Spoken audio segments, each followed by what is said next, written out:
ഒരു റിലേഷൻഷിപ്പിലേക്ക് വരുന്ന സമയത്ത് അണ്ടർസ്റ്റാൻഡിങ്ങിന് വലിയ ഒരു സ്പേസ് ഉണ്ട്, ഒരു വാല്യൂ ഉണ്ട്. പക്ഷേ ഈ അണ്ടർസ്റ്റാൻഡിങ് ഒരിക്കലും ഒരു ടോക്സിക് സിറ്റുവേഷനിലേക്ക് പോകാതെ നോക്കണം. അണ്ടർസ്റ്റാൻഡിങ് ഒരിക്കലും ഒരു അൺലിമിറ്റഡ് അക്സെപ്റ്റൻസ് ആയി മാറരുത്.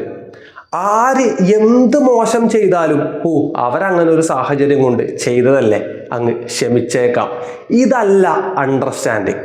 നല്ല ഒരു ബൗണ്ടറി സെറ്റ് ചെയ്ത് ഇവർ ചെയ്തത് തെറ്റാണ്, അവരുടെ ആ ഒരു സാഹചര്യം കൊണ്ട് അവർ ചെയ്തു, അത് വരെ അണ്ടർസ്റ്റാൻഡിങ് ആണ്. അതിനുശേഷം അവരെ നമ്മൾ നമ്മുടെ ലൈഫിലേക്ക് തിരിച്ച് കയറ്റണോ എന്നുള്ളത് നമ്മളുടെ ബൗണ്ടറി വേണം തീരുമാനിക്കാൻ. അവർ ചെയ്ത ഒരു തെറ്റ് കാരണം അവരെ നിങ്ങൾക്ക് ദ്രോഹിക്കാതിരിക്കാം, ദേഷ്യപ്പെടാതിരിക്കാം, മോശമായിട്ട് സംസാരിക്കാതിരിക്കാം.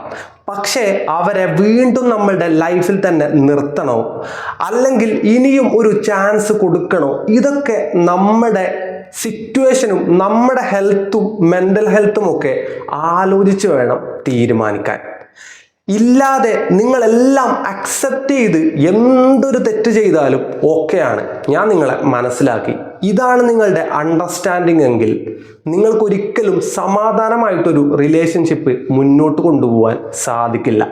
ഒന്നുകിൽ നിങ്ങൾ ആ റിലേഷൻഷിപ്പ് നഷ്ടപ്പെടുമോ എന്ന ഒരു ഭയത്തിലായിരിക്കും മുന്നോട്ട് പോകുന്നത്, അല്ലെങ്കിൽ പാർട്ട്ണറോടുള്ള ആ ഒരു പേടിയിലായിരിക്കും മുന്നോട്ട് പോകുന്നത്.